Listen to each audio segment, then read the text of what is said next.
Hello, everyone, and welcome. Today, we are greeting and welcoming you to the Feast of St. Francis webinar. Uh, I'm Paz Artaza Regan. I'm Program Manager at Catholic Climate Covenant. Today's webinar is going to be delving into this year's Feast of St. Francis program. Many of you probably have already downloaded it. Others are wondering what this program is about. So we are going to be talking about the theme behind it, what led us to that theme, what we're talking about in this whole program. And then I will also be talking about how to run this program. What are the things that you need to know in order to run the program? Before we get started, though, I would invite us to, if you would join me in prayer. And I have put the prayer up here so that you can pray it with me. I've chosen St. Francis's The Canticle of the Sun. If you would please center yourselves and remember that we are always in God's presence. Most high, all-powerful, all-good Lord, all praise be yours. All glory, honor, and blessings. We praise you, Lord, for all your creatures, especially for Brother Sun, who is the day through whom you give us light. We praise you, Lord, for Sister Water, so useful, humble, precious, and pure. We praise you, Lord, for Brother Fire, through whom you light the night. He is beautiful, playful, robust, and strong. We praise you, Lord, for Sister Earth, who sustains us with her fruits, colored flowers and herbs. We praise and bless you, Lord, and give you thanks, and serve you all in all humility. Before we get started, some important information to know. We are recording the video, and we are sending it in next month's newsletter, so check that newsletter for the link. If you want it before that, email me and I'll get it to you. At the end of the presentation, we will have a question and answer session. Please submit the questions in writing in the chat box. And in a few minutes, I am going to be making the chat box visible only to the presenters. If not, with as many people we've got on the webinar, the chat box gets full and I cannot answer the questions. If you notice at the lower end, there is a little box that says, type your message here. That is where you would write your questions. If you encounter audio issues, it may be likely that it's due to your Wi-Fi connection. I advise that you try connecting via the phone instead of through your, for audio. So at this time, I am going to move us to introducing Friar Mike, who is our presenter today. We are honored to have Mike Lasky, who is the star of this year's video in our program. If you see the video from the Feast of St. Francis program, you will see Friar Mike. He will be helping us unpack the themes in Befriend the Wolf. After that, I will give an overview of the program, and then we'll open up for questions. At this point, Friar Mike, if you would put up your camera, and I will close the PowerPoint, and you'll be on. Go ahead. Good afternoon, or good morning, or good evening, wherever you might be, to everyone. And thank you for joining us today. Before I begin, let's just be mindful of keeping in prayer those people who suffered from Hurricane Harvey, and in addition, those who are either suffering through or awaiting the storm of Irma. Let us keep them in our prayer as we remember that certainly the warming of the waters affects the fierceness of the storm, and that has something to do with our lives. So turning to the topic of today, I'm going to speak a little bit about the story of St. Francis and the Wolf of Gubbio. Many people ask the question, is it real? Did Francis really go to this little town in Gubbio so early in his religious life, and while there encounter a wolf that was eating the people and terrorizing the people, and ending up befriending the wolf, and then mending the relationship between the wolf and the local population so that he actually became an honored member of their community. Well, Brother Wolf, maybe. I could say this. The stories of St. Francis, and there are so many of them, it is safe to say that they are all true. And some of the things in the stories actually happened. A couple of centuries ago, in the margins of a very old manuscript, we found a notation from one of the skeptical friars from my conventual branch of our Franciscan community, and he wrote next to the story of St. Francis and the Wolf of Gubbio this question: from where does this story originate? That's a tough question. Our Franciscan memory is, well, it's a rather fluid, creative thing. And with centuries of twists and turns, the popular wolf stories of today that we find in the Little Flowers of St. Francis, also called the Fioretti, or in Murray Bodo's book, The Journey and the Dream, we find Francis who is solo with the wolf. This is okay. It's a story about Francis and the wolf. But there are a couple other stories. In particular, there's a story about Brother Lupo, or Brother Wolf. Francis used to do quite a bit of walking throughout central Italy, and he encountered upon this one gentleman who was a notorious robber, a very violent robber at the time. He befriended him. He ended up joining the community, and Francis changed his name from Brother Lupo, or Wolf, to that of Brother Lamb. Could he be the Wolf of Gubbio? In the video for the Feast of St. Francis program for the Catholic Climate Covenant, I speak about the violence between factions in the town of Gubbio at the time of St. Francis. Could this rivalry be the Wolf of Gubbio? So, was it a real wolf? Was it a robber turned friar, or was it a small town feud? The answer is, and I think, yes to all of the above. But here's what's most important in all of those yeses. Because of this story, the taming of Brother Wolf, Gubbio is a word that has come to mean peace and goodness. A peace and goodness that's rooted in a shared life, in community living. Even Game of Thrones explores this truth. Truth about wolves. We learned in just a few episodes ago that the children of the House Stark know that when winter comes, the lone wolf dies.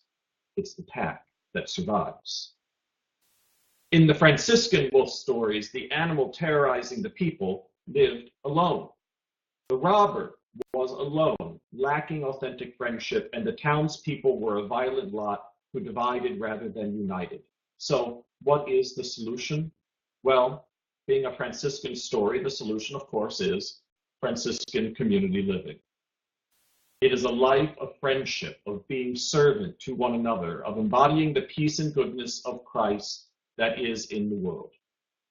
A community of friars was established in Gubbio, a simple, small hermitage, about the same time as St. Mary of the Angels, one of our first Franciscan foundations in Assisi, the one which Francis called home. This is an early story for us. And we remember the early friars, they lived that initial fervor of a shared dream. Living off the land, they built their early dwellings, stone by stone, with a song of praise ever on their lips. They refreshed themselves with sister water. Outside, they sat by brother fire and cooked their meals. They owned in common what they needed, not what they wanted. And they rejected violence, the violence of their culture, and wished everyone that they saw on the road peace and goodness. Now, given the sweetness of these images, about now, you either need an insulin, you've gotten up for your afternoon cup of coffee. Please stay with me. Let me add one more image of the early friars. They had a keen awareness of sinfulness in their own hearts, in their communities, in their culture, and in the world. And to combat these sins, they called themselves lesser brothers of penance. Lesser, not greater.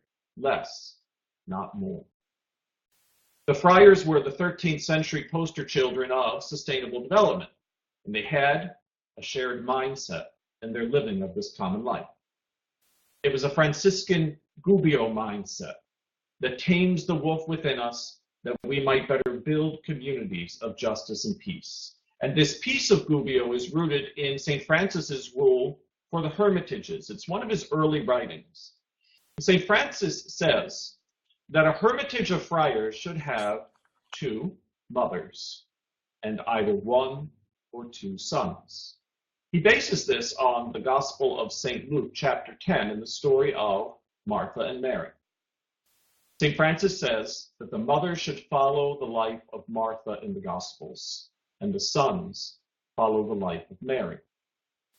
I know that the Poor Clares and many of the friars and sisters of our Franciscan community today still practice this rule in creative ways when we have what we call Martha Mary retreats. The mothers, or the Marthas, are to prepare the food for the community and take care of the chores and guard their fellow friars, who are their sons, from all distractions and or visitors, so that, like Mary, the sons might keep their eyes fixed on Jesus and listen deeply to his words, without distractions and without worry. Thus, a space is created in the human heart. And Francis writes that at the setting of the sun, at the end of the day, the 3 to 4 friars would gather to say night prayer in common, then go to the quiet of their small rooms. In the night, they keep silence. With sunrise, they all meet again for prayers. And St. Francis very particularly says that in the common prayers in the silence of the night, the friars should, and I quote, seek first of all the kingdom of God and his justice. Time spent in the retreat of the hermitages led to their building communities of peace and justice. This is the taming of the wolf. Wolf being a metaphor for violence. And violence at its heart is non-connection. Francis's rule for our hermitages fosters a healthy dependency, friendship, and servanthood, so that justice can be found. This is the living of the social gospel. In seeking the kingdom of God and his justice, violence in all of its forms are rejected, rooted out, and peace and goodness is cultivated anew in ourselves and in others. So, what about today? What about us and our sins? Do we have the support of family and friends to carve out the time for prayer and reflection so that we can truly become aware? Remember, it wasn't only personal prayer and silence in the hermitages, but also common prayer. Do we live close to nature so that we can feel her rhythms? Or are our houses and buildings and places of work insulating us, cutting us off from nature and from one another? Cutting ourselves off from daily living in nature isolates us from nature. We become, in a sense, lone wolves. Might I say, it's not winter that is coming. It's Irma that is coming. It was Harvey and Sandy and Katrina. And the question is not, do I recycle? The question today for people in Texas and Florida and the islands of the Caribbean, as well as all of us, are, do I live and interact with my neighbor and in nature in a way that warms the ocean or in a way that cools it? Another question is, do I give my second, name the possession that we have, to the one who has none? For today, many have none. Not just in Texas, not soon to be in Florida and in the Caribbean, but around the world every day. To answer such questions is to reassess our whole lifestyle, which is exactly what the early friars did in Assisi and in Gubbio. Lesser, not greater. Less, not more. Brother, sister, connected to all. And the only way to do this is by engaging our moral imaginations, which happens when a Martha takes care of us and we can take the time to be Mary. And then when we can take care of some other Mary in our lives, serving in the role of Martha. Then, together, we might better seek justice. It is in the living of this justice that we can find and offer peace and goodness in our homes and in our world by co-creating with Christ a beauty of a lifestyle that relates to others and to all of creation as our sister, as our brother. We are forever connected in Christ, children of the same Father. So what concretely might we do in this season of creation for the Feast of St. Francis? Well, that's only limited to our own moral imagination, which is endless, rooted in Christ. How can we work to reverse climate change and to tame that wolf of climate change that we find wreaking havoc in our world today? Well, very simply, married couples, find a couple partners or friends who are in a religious house.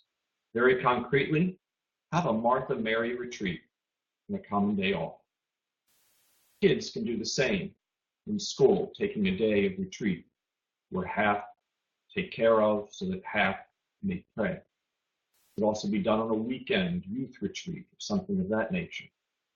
Or perhaps it could be something as simple as inviting friends over for lunch or dinner, or maybe those neighbors who we don't call friends yet.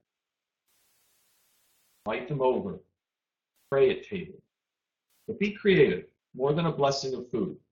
Pray maybe that prayer that we began with today, St. Francis's Canticle of Creation, but not just that prayer. Maybe after each line, give a little short commentary of how you understand each line playing out in your life. Add a few verses yourself about our sisters, the glaciers that are melting. We could also then, after inviting those friends to our table, send our guests home a little early. Not too early, but early enough that they have some unexpected time on their hands. And encourage them to spend some quiet time in prayer, seeking justice, so that all of us, like those early friars in our beds at night, in the silence of the night, listen to the cry of the poor, the cry of the planet, and the cry of the wolf. Only a hermit can be still enough to hear. In the peace of Gubbio, hear with the ears of Mary. Help others. Hear with the hands of Martha. Seek justice and find peace and goodness. Thank you. Thank you, Friar Mike. That was the only word I can say is amen at this point. That was beautiful, and I think that it was a perfect enrichment to the video comments that you have in the program itself. At this point, I'm going to back up. In my excitement of welcoming you, I skipped your bio introduction. So for those of you who do not know you, I am going to let them know that you are the friar who carries out the Justice, Peace, and Integrity of Creation ministry for Our Lady of the Angels province for the Conventual Franciscans. You are the vice president of the board of directors for the Franciscan Action Network, and you're on Catholic Climate Covenant's steering committee as well. At this point, I am going to bring back the PowerPoint, and if you'd like to close your camera, or you can remain on, it'll just be a very small camera on the top. And for folks, I'm going to be bringing back the presentation. So we're at this point that I'd like to now talk a little bit about the Feast of St. Francis program itself. As many of you know, the program has been done by the Covenant since 2012, in fact, and it's usually a 90-minute program, educational program to help your faith community, whether it be your parish, your school, your religious community, explore how it can better take care of creation and the poor. This year, as you all know, the story is the focus is on the Wolf of Gubbio. And as Friar Mike, both in the video and in the prior presentation, he elaborates on the story. The program this year is an invitation to enter into prayer and contemplation as we seek divine guidance on creation care. And I'll come back to that in a little while. So this year's program includes both opening and closing prayers. It includes readings from the scripture as well as Laudato Si, as well as some theological readings. It includes the 10-minute video that features Friar Mike. This year we did something different. We're including meditation time. It is 20 minutes of individual meditation, a little bit of guided meditation because we give people the questions and the what to think about as they're out in the quiet, hopefully outside. It includes discussion questions and suggested activities for the group to do, whether it's to put together a creation care team, or sign the new revamped, revised pledge of St. Francis, Laudato Si pledge. And we also included a separate blessing of the animals liturgy, but we are pushing the envelope a little bit. It's not just a blessing of animals, it is really a blessing of all creation. And what are we trying to do? I think these three pictures are a good way of looking at the issue of what we're trying to do. The first picture on the left of St. Francis with the wolf and the animals, it's kind of like the traditional St. Francis of looking at St. Francis and wild animals and pets. The second one is a broader St. Francis with all of creation, with Brother Sun and Sister Moon, Brother Fire and Sister Water. We want folks to start focusing on that St. Francis as well. And the third image is of St. Francis, really, the caring for all of creation, both human, non-human, pets, and endangered animals. So to go broader than what sometimes we think of solely of St. Francis and the pets.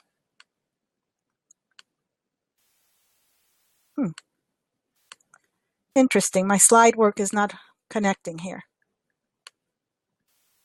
There we go. Decided to go all the way back. For some reason, my slides are not working. It either goes to the beginning. Okay.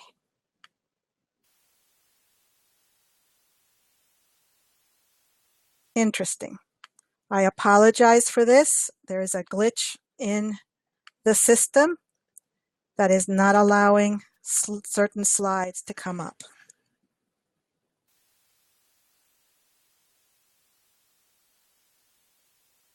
Okay.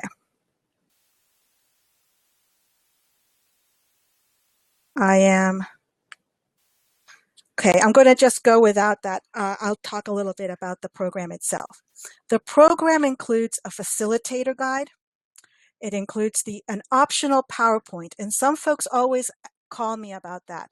The PowerPoint is optional. It is for those that do not want to use the program guide that is printable, and they want to be able to project the material and not have to print it.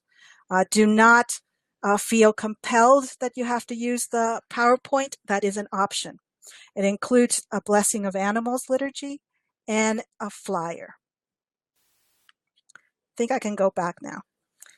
The program is designed with the 2017 Feast of St. Francis date, October 4th.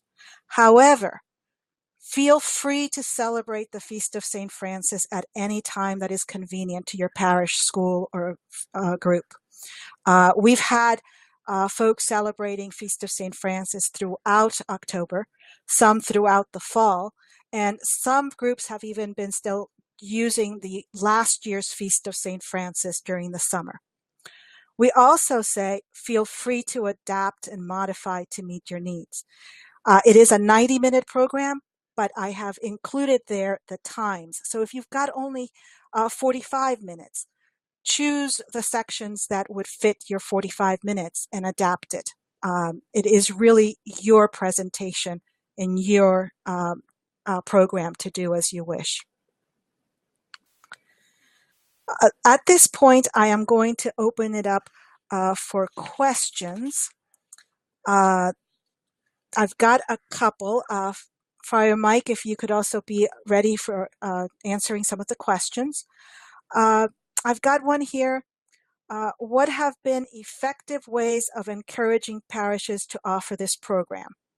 That last year, the diocese offered to come to any parish and facilitate this program, but had only 1 out of 70 express interest.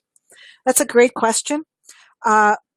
We send it out to our 30-some thousand supporters. At this point, we've had about 2,000 downloads.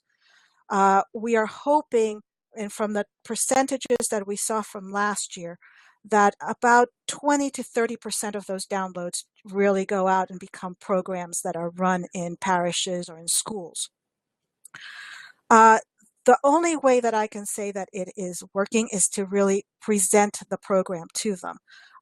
Just saying to them, go and download it, doesn't seem to work. You probably will have to send it as a link for them to download, for them to see.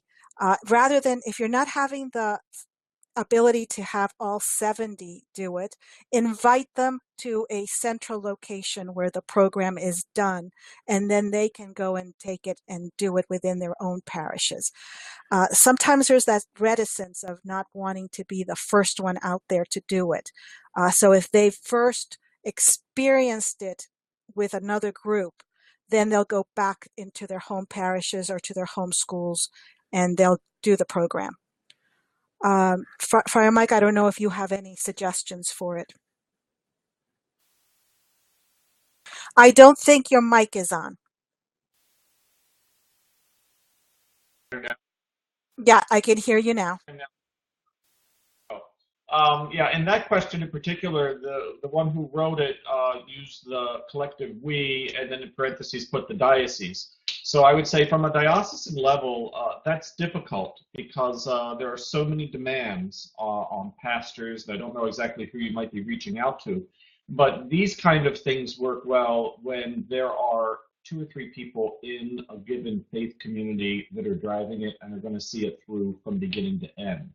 So rather than asking a parish to run a program like this, ask for a couple of names and emails where you could get in touch with people and then walk them through how to do this in a parish, and then they can take it and drive it. It's what the early friars did. Francis sent 2 or 3 out into a town square, and they did their thing there in the town square with the preaching. So if you show up on a weekend, maybe it's an outreach or something like that at a given parish to talk with people about it. But just if you find 2 people who are passionate about it, a handful, whatever, then it'll usually get off the ground and more people will be doing it. It's that personal touch in that way. It's difficult to do through a mass distribution of email or something like that. Yes. We have about 270 creation care teams that have registered with us. They are groups in parishes mostly, some in schools, maybe a couple in hospitals, that really have implemented creation care within their communities. That's an easier ask for those groups to do because there's already an existing ethos for creation care. One thing you might want to try is email me and I can see if there's a creation care team near you, so that you might want to invite folks from your community to one of their presentations of the program, or to meet with them and their creation care team and see if that starts the conversation going as well. We've got a question here, and it's an interesting one. How do we connect with or get through to priests or parish leaders who are not open to having us present this? One of the first things that we tell folks when they want to start a creation care team is to go and talk to their pastor, to talk to their leadership team, to see what interest there is. If there's hesitancy, find out what the hesitancy is. Is it that we don't want these issues because they're too political? Is it because we really don't understand the science? And so find out first what the hesitancy is and then address it from there. Again, if you're having trouble getting them to do a Feast of St. Francis, which is a educational program, I think this year's, show it to them. This year's program is really rooted in spirituality and Franciscan theology. There is very, yes, we can go and make it much more political if we wanted, but the roots of this program is really going back to St. Francis. There's very little here that folks would probably say they're objecting to. If you still have trouble, then perhaps what you need to do is regroup, go to your social justice, your justice peace, social justice ministry, if you have one in the parish, and see if you've got allies there. Sometimes that's the way to go as well. Go to an interfaith ecumenical way of doing this. There might be a congregation nearby that is more open, that may not be Catholic. They may want to be able to co-sponsor it, and you can then do it that way if you're finding a lot of reticence at your home church. Friar Mike, anything else?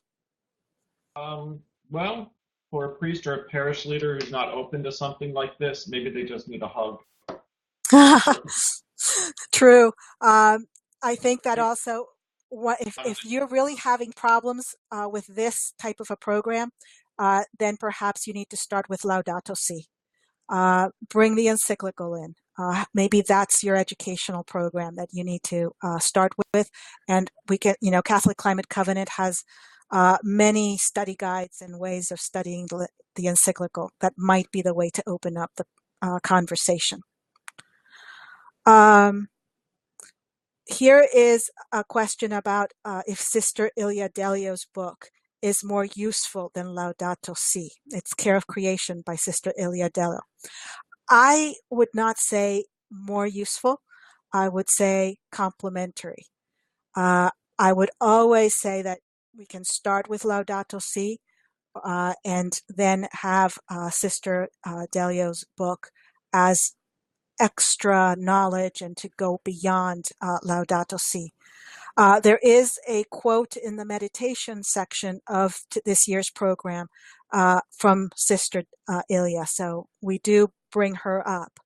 So it's a very good opening path to her book at some point.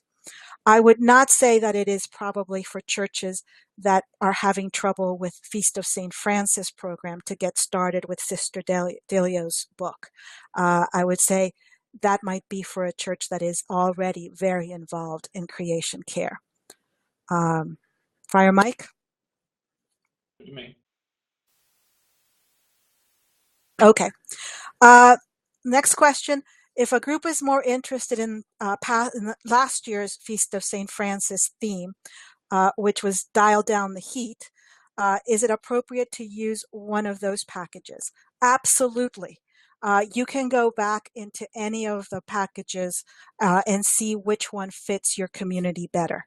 Last year's was looking at how do we enter into civil dialogue on the issue of climate in our communities so that we are not in just heated discussions, but in really in conversations, in civil conversations and faithful conversations, in listening to each other, and how do we bring down that controversy and start really looking at the issues. Yes, just look at any of them. They're all listed on the website. If you go to catholicclimatecovenant.org /FOSF, Feast of St. Francis, FOSF, you'll see them all there. Somebody has here suggested that maybe we could start with the hurricanes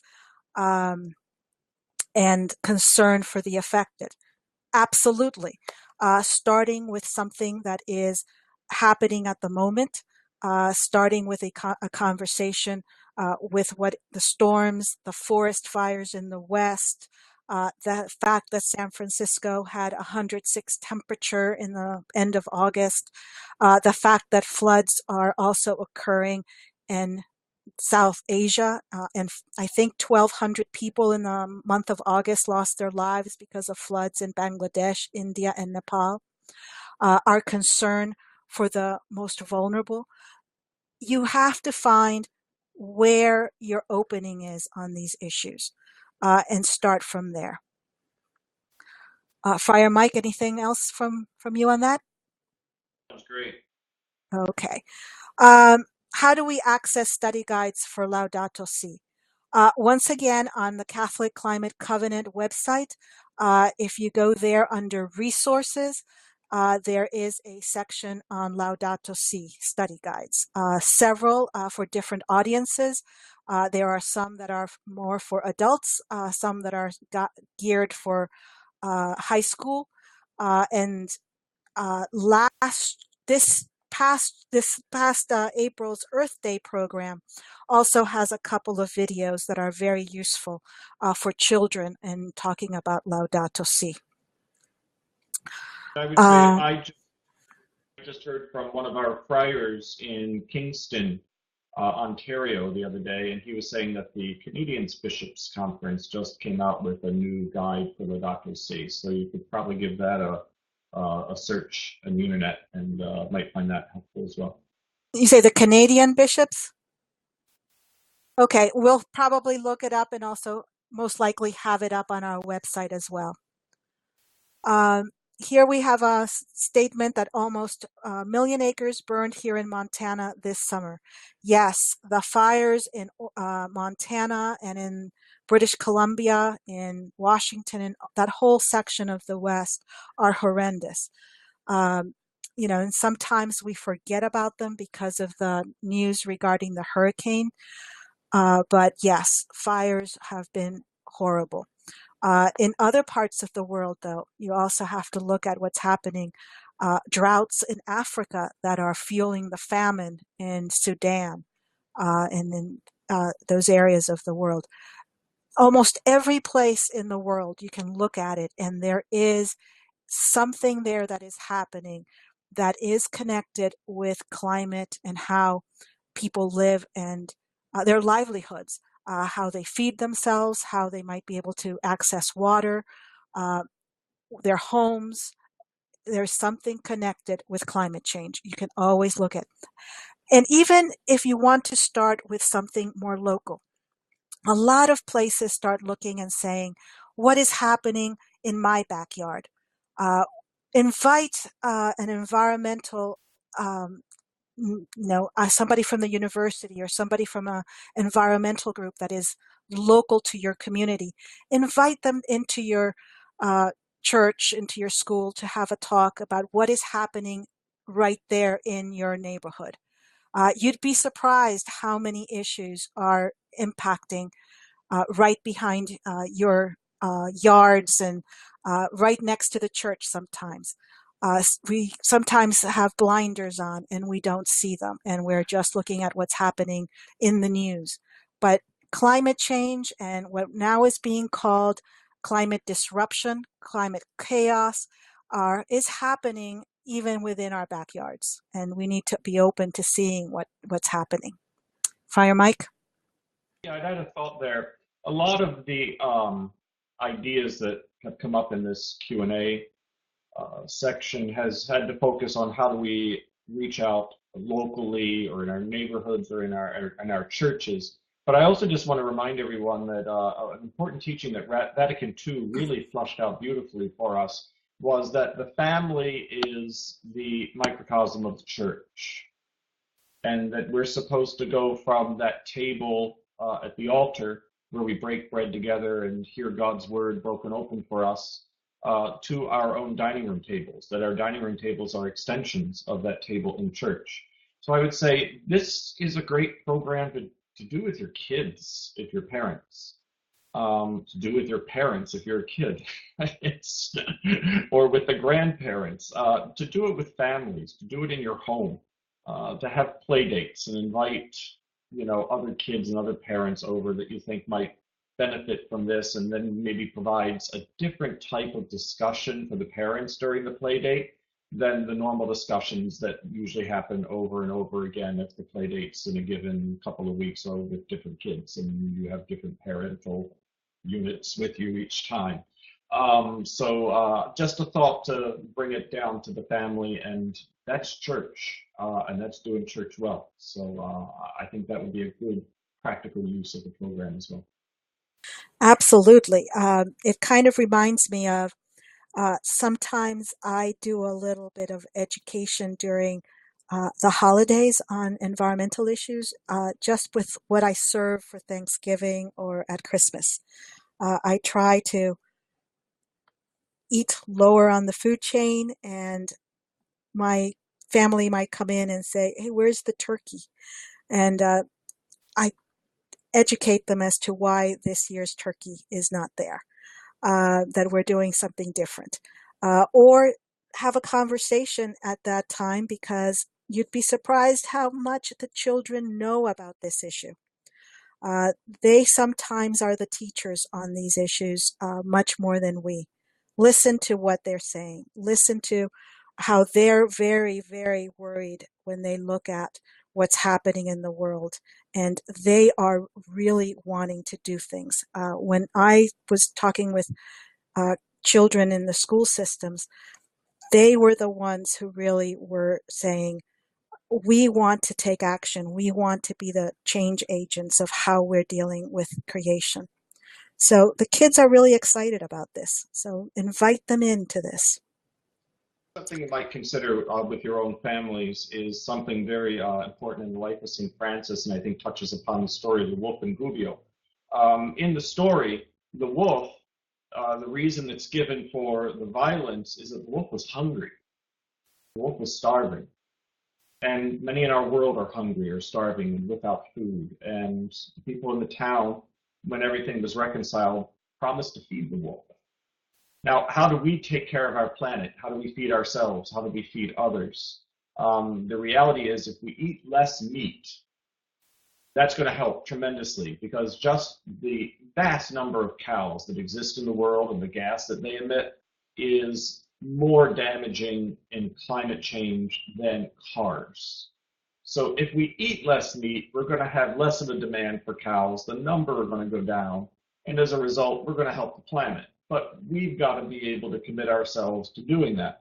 So how do we, as families or as communities, promise not just during Lent, but part of our identity, part of our lifestyle change? Because it means you're going to make decisions when you're in a restaurant or when you're with other people's homes or things of that nature. But how do we commit to fasting or maybe giving up meat on Fridays all year? And add that in the church, we used to do Wednesdays. That was popular with friars way back when. Wednesday was a fast day as well as Friday. But just doing that fast by the sense of switching up what it is that we eat so that it's more friendly to the environment, and have that affect our decision making when we go out as well. Now, St. Francis does have a caveat. You don't have to be difficult if you're invited over somebody's house and on a Wednesday and Friday they have meat, because St. Francis always said in charity and hospitality and responding to hospitality, we should always eat whatever's put before us. So do that in conscience when you go somewhere. It doesn't have to be very strict, but it has to, I think, express who we are and a culture that we're building in ourselves and in our families with our lifestyles. Excellent points. Thank you. We're almost at the 45-minute mark, which is where we had said we would end this webinar. One very final thing, for those of you who are interested in the next month to also be in prayer for creation, the Covenant has a resource called Finding God in the Wilderness. That is for the season of creation. And you can look for it under resources, under prayer resources. It's there. It's a 4-part series. Every Sunday, we've created a 10-15 minute prayer service to be prayed individually, but hopefully in a small group, using that Sunday's readings and looking at them from an ecological perspective. That is available. And we also have, because it's based on the St. Ignatian, the Ignatian Examen, it has an action. And in one of the weeks, it's looking at eating less meat. At this point, we are going to be ending. I want to thank Friar Mike and also all of you who have joined us today. If you need more information on any of these comments that we've done, anything that we've presented on the Feast of St. Francis, or anything we've talked about, please feel free to write to info@Catholic Climate Covenant. And of course, you can also send me a message. It's Paz, P-A-Z, at Catholic Climate Covenant. And if I can get you in touch with Friar Mike if it's something that he needs to be connected with. Friar Mike, again, thank you so much for your time today. And all of you, please, if you can, go watch his video in the Feast of St. Francis program. Let's make Friar Mike a star. Thank you, and everybody, God bless.